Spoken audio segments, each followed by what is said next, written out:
A Song of Ice and Fire. Book 1. A Game of Thrones by George R. Martin. Prologue.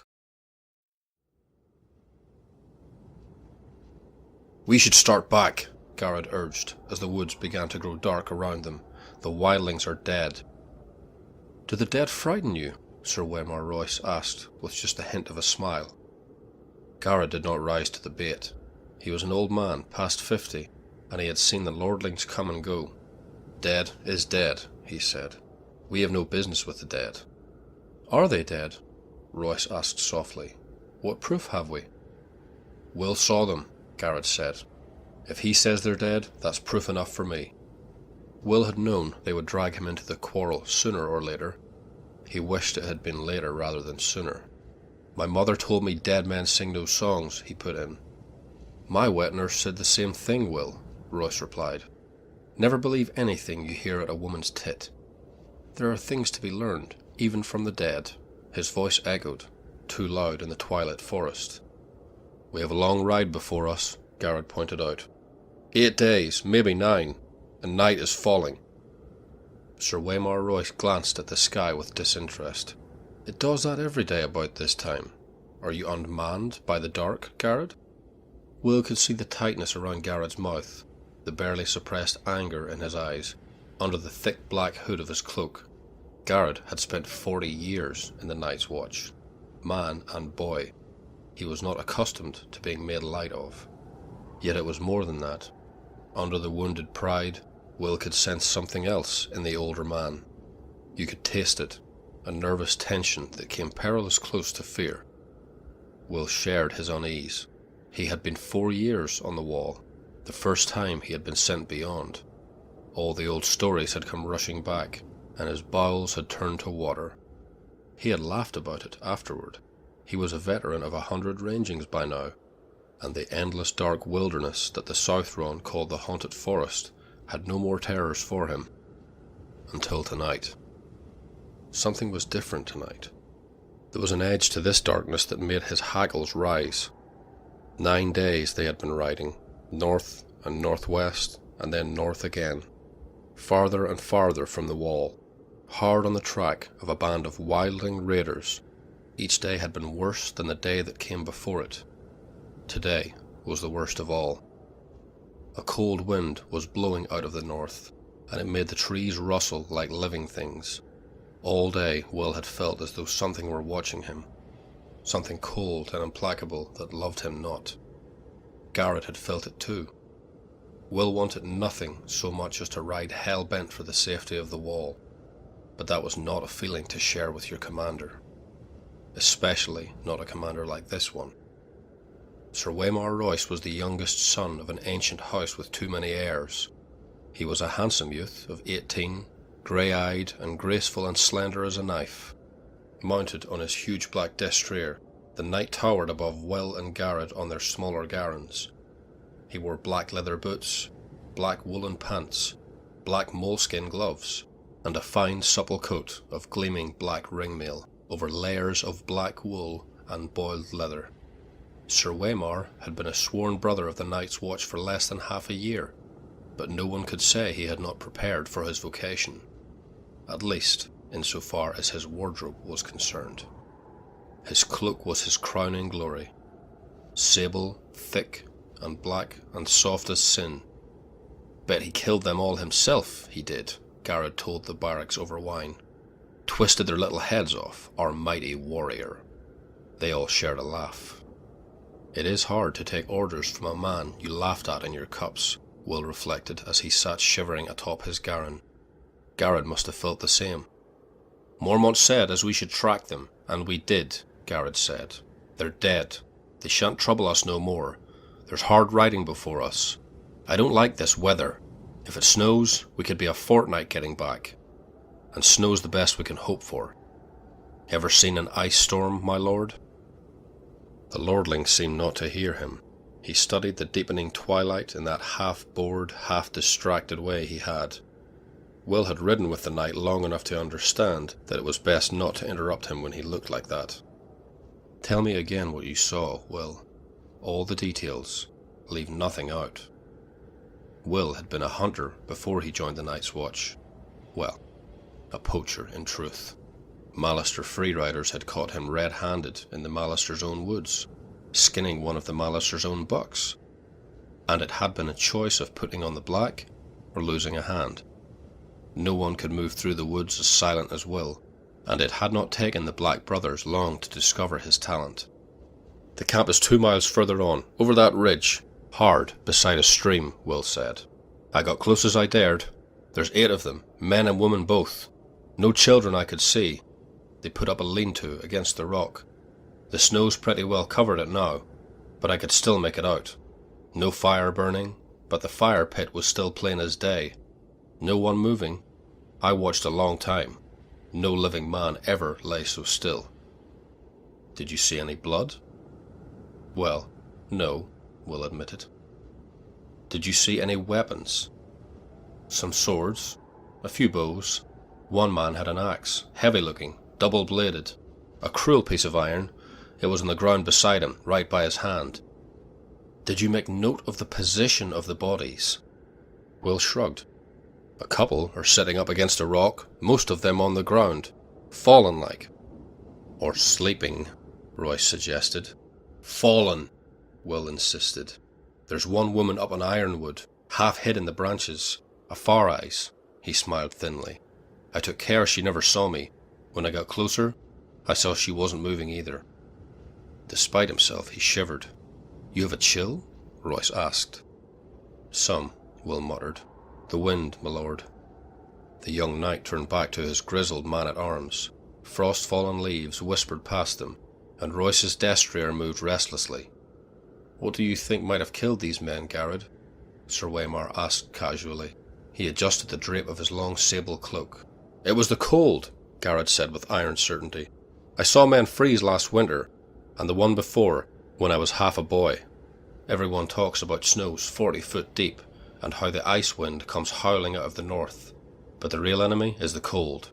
It steals up on you quieter than will, and at first you shiver, and your teeth chatter, and you stamp your feet and dream of mulled wine and nice hot fires. It burns, it does. Nothing burns like the cold. But only for a while. Then it gets inside you and starts to fill you up, and after a while, you don't have the strength to fight it. It's easier just to sit down or go to sleep. They say you don't feel any pain toward the end. First you go weak and drowsy, and everything starts to fade, and then it's like sinking into a sea of warm milk, peaceful like." "Such eloquence, Garrod," Sir Waymar observed. "I never suspected you had it in you." "I've had the cold in me too, lordling." Garrod pulled back his hood, giving Sir Waymar a good long look at the stumps where his ears had been. 2 ears, 3 toes, and the little finger off my left hand. I got off light. We found my brother frozen at his watch, with a smile on his face." Sir Waymar shrugged. "You ought dress more warmly, Garrod." Garrod glared at the lordling. The scars around his earholes flushed red with anger where Maester Aemon had cut the ears away. "We'll see how warm you can dress when the winter comes." He pulled up his hood and hunched over his garron, silent and sullen. "If Garrod said it was the cold," Will began. "Have you drawn any watches this past week, Will?" "Yes, my lord. There was never a week when he did not draw a dozen bloody watches." "What was the man driving at? And how did you find the wall?" "Weeping," Will said, frowning. He saw it clear enough, now that the lordling had pointed it out. They couldn't have froze. Not if the wall was weeping. It wasn't cold enough. Royce nodded. "Bright lad, we've had a few light frosts this past week, a quick flurry of snow now and then, but surely no cold fierce enough to kill 8 grown men. Men clad in fur and leather, let me remind you, with shelter near at hand, and the means of making fire." The knight's smile was cocksure. "Will, lead us there. I would see these dead men for myself." And then there was nothing to be done for it. The order had been given, and honour bound them to obey. Will went in front, his shaggy little garron picking away carefully through the undergrowth. A light snow had fallen the night before, and there were stones and roots and hidden sinks lying just under its crust. waiting for the careless and the unwary. Sir Waymar Royce came next, his great black destrier snorting impatiently. The warhorse was the wrong mount for ranging, but try telling that to the lordling. Garrett brought up the rear. The old man-at-arms muttered to himself as he rode. Twilight deepened. The cloudless sky turned a deep purple, the colour of an old bruise, then faded to black. The stars began to come out. A half-moon rose. Will was grateful for the light. "We can make a better pace than this, surely," Royce said when the moon was full risen. "Not with this horse," Will said. Fear had made him insolent. "Perhaps my lord would care to take the lead." Sir Waymar Royce did not deign to reply. Somewhere off in the wood, a wolf howled. Will pulled his garron over beneath an ancient gnarled ironwood and dismounted. "Why are you stopping?" Sir Waymar asked. "Best to go the rest of the way on foot, my lord. It's just over that ridge." Royce paused a moment, staring off into the distance, his face reflective. A cold wind whispered through the trees. His great sable cloak stirred behind him like something half alive. "There's something wrong here," Garrett muttered. The young knight gave him a disdainful smile. "Is there?" "Can't you feel it?" Garrett asked. "Listen to the darkness." Will could feel it. 4 years in the night's watch, and he had never been so afraid. What was it? Wind, trees rustling, a wolf. Which sound is it that unmans you so, Garrett? When Garrett did not answer, Royce slid gracefully from his saddle. He tied the destrier securely to a low-hanging limb, well away from the other horses, and he drew his longsword from its sheath. Jewels glittered in its hilt, and the moonlight ran down the shining steel. It was a splendid weapon, castle-forged, and new-made from the look of it. Will doubted it had ever been swung in anger. "The trees press close here," Will warned. "That sword will tangle you up, my lord. Better a knife." "If I need instruction, I will ask for it," the young lord said. "Garrett, stay here. Guard the horses." Garrett dismounted. "We need a fire. I'll see to it." "How big a fool are you, old man? If there are enemies in this wood, a fire is the last thing we want." "There's some enemies a fire will keep away," Garrett said. "Bears and dire wolves and other things." Sir Waymar's mouth became a hard line. "No fire." Garrett's hood shadowed his face, but Will could see the hard glitter in his eye as he stared at the knight. For a moment he was afraid the older man would go for his sword. It was a short, ugly thing, its grip discoloured by sweat, its edge nicked from hard use, but Will would not have given an iron bob for the lordling's life if Garrett had pulled it from its scabbard. Finally, Garrett looked down. "No fire," he muttered, low, under his breath. Royce took it for acquiescence and turned away. "Lead on," he said to Will. Will threaded their way through a thicket, then started up the slope to the low ridge where he had found his vantage point under the sentinel tree. Under the thin crust of snow, the ground was damp and muddy, slick footing, with rocks and hidden roots to trip you up. Will made no sound as he climbed. Behind him, he heard the soft metallic slither of the lordling's ringmail, the rustle of leaves, and muttered curses as reaching branches grabbed at his longsword and tugged on his splendid sable cloak. The great sentinel was right there at the top of the ridge, where Will had known it would be. Its lowest branches a bare foot off the ground. Will slid in underneath, flat on his belly on the snow and the mud, and looked down on the empty clearing below. His heart stopped in his chest. For a moment he dared not breathe. Moonlight shone down in the clearing, the ashes of the fire pit, the snow-covered lean-to, the great rock, and the little half-frozen stream. Everything was just as it had been a few hours ago. They were gone. All the bodies were gone. "Gods!" he heard behind him. A sword slashed at a branch as Sir Waymar Royce gained the ridge.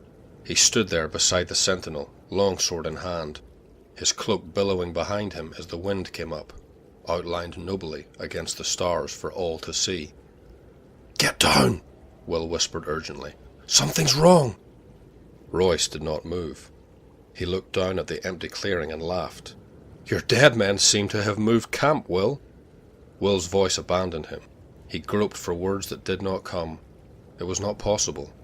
His eyes swept back and forth over the abandoned campsite, stopped on the axe, a huge double-bladed battle axe, still lying where he had seen it last, untouched, a valuable weapon. On your feet, Will, Sir Waymar commanded. There's no one here. I won't have you hiding under a bush. Reluctantly, Will obeyed. Sir Waymar looked him over with open disapproval. I am not going back to Castle Black, a failure on my first ranging. We will find these men. He glanced around. Up the tree. Be quick about it. Look for a fire. Will turned away, wordless. There was no use to argue. The wind was moving. It cut right through him. He went to the tree, a vaulting, grey-green sentinel, and began to climb. Soon his hands were sticky with sap, and he was lost among the needles. Fear filled his gut like a meal he could not digest. He whispered a prayer to the nameless gods of the wood, and slipped his dirk free of its sheath. He put it between his teeth to keep both hands free for climbing. The taste of cold iron in his mouth gave him comfort. Down below, the lordling called out suddenly, "Who goes there?" Will heard uncertainty in the challenge. He stopped climbing. He listened. He watched. The woods gave answer. The rustle of leaves, the icy rush of the stream, a distant hoot of a snow owl. The others made no sound. Will saw movement from the corner of his eye, pale shapes gliding through the wood. He turned his head, glimpsed a white shadow in the darkness. Then it was gone.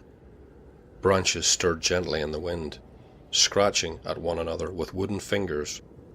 Will opened his mouth to call down a warning, and the words seemed to freeze in his throat. Perhaps he was wrong. Perhaps it had only been a bird, a reflection on the snow, some trick of the moonlight. What had he seen, after all? "Will, where are you?" Sir Waymar called up. "Can you see anything?" He was turning in a slow circle, suddenly wary, his sword in hand.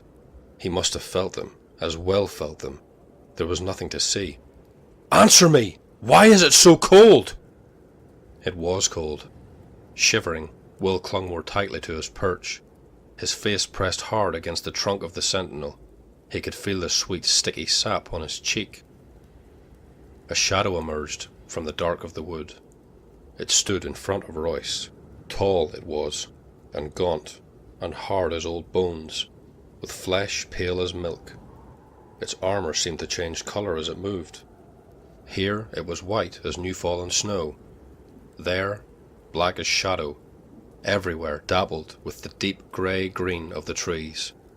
The pattern ran like moonlight on water with every step it took. Will heard the breath go out of Sir Waymar Royce in a long hiss. "Come no further," the lordling warned. His voice crackled like a boy's. He threw the long sable cloak back over his shoulders to free his arms for battle, and took his sword in both hands. The wind had stopped. It was very cold. The other slid forward on silent feet, in its hand a longsword like none Will had ever seen. No human metal had gone into the forging of that blade. It was alive with moonlight, translucent, a shard of crystal so thin it seemed almost to vanish when seen edge on. There was a faint blue shimmer to the thing, a ghost light that played around its edges, and somehow Will knew it was sharper than any razor. Sir Waymar met him bravely. "Dance with me, then." He lifted his sword high over his head, defiant. His hands trembled from the weight of it, or perhaps from the cold. Yet, in that moment, Will thought he was a boy no longer, but a man of the night's watch. The other halted. Will saw its eyes, blue, deeper and bluer than any human's eyes, a blue that burned like ice. They fixed on the longsword trembling on high, watched the moonlight running cold along the metal. For a heartbeat he dared to hope. They emerged silently from the shadows, twins to the first, 3 of them, 4, 5. Sir Waymar may have felt the cold that came with them, but he never saw them, never heard them. Will had to call out. It was his duty, and his death if he did. He shivered and hugged the tree and kept the silence. The pale sword came shivering through the air. Sir Waymar met it with steel. When the blades met, there was no ring of metal on metal, only a high, thin sound at the edge of hearing, like an animal screaming in pain. Royce checked a second blow, and a third, then fell back a step. Another flurry of blows, and he fell back again. Behind him, to the right, to the left, all around him. The watchers stood patient, faceless, silent, the shifting patterns of their delicate armor making them all but invisible in the wood. Yet they made no move to interfere. Again and again the swords met, until Will wanted to cover his ears against the strange, anguished keening of their clash. Sir Waymar was panting from the effort now, his breath steaming in the moonlight. His blade was white with frost. The others danced with pale blue light. Then Royce's parry came a beat too late. The pale sword bit through the ringmail beneath his arm. The young lord cried out in pain. Blood welled between the rings. It steamed in the cold, and the droplets seemed red as fire when they touched the snow. Sir Waymar's fingers brushed his side. His moleskin glove came away, soaked with red. The other said something in a language that Will did not know. His voice was like the cracking of ice on a winter lake, and the words were mocking. Sir Waymar Royce found his fury. "For Robert!" he shouted, and came up snarling, lifting the frost-covered longsword with both hands and swinging it around in a flat sidearm slash with all his weight behind it. The other's parry was almost lazy. When the blades touched, the steel shattered. A scream echoed through the forest night, and the longsword shivered into 100 brittle pieces, the shards scattering like a rain of needles. Royce went to his knees, shrieking, and covered his eyes. Blood welled between his fingers. The watchers moved forward together, as if some signal had been given. Swords rose and fell, all in a deathly silence. It was cold butchery. The pale blade sliced through ringmail as if it were silk. Will closed his eyes. Far beneath him, he heard their voices and laughter, sharp as icicles.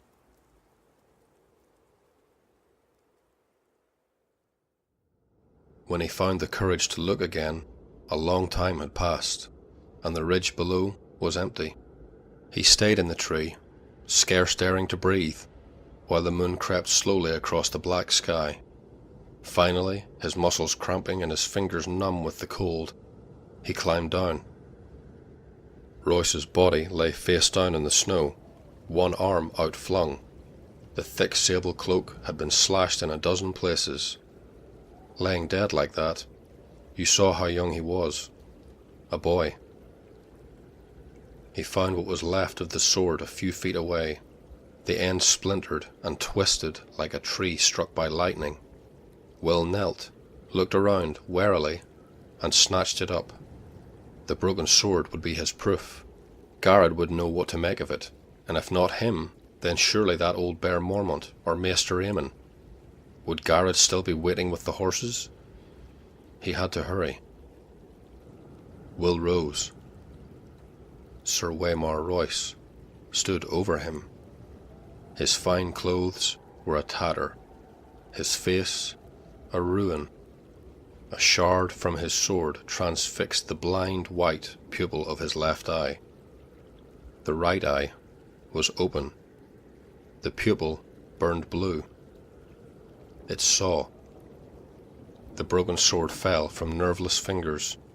Will closed his eyes to pray. Long, elegant hands brushed his cheek, then tightened around his throat.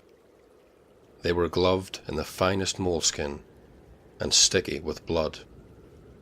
Yet the touch was icy cold.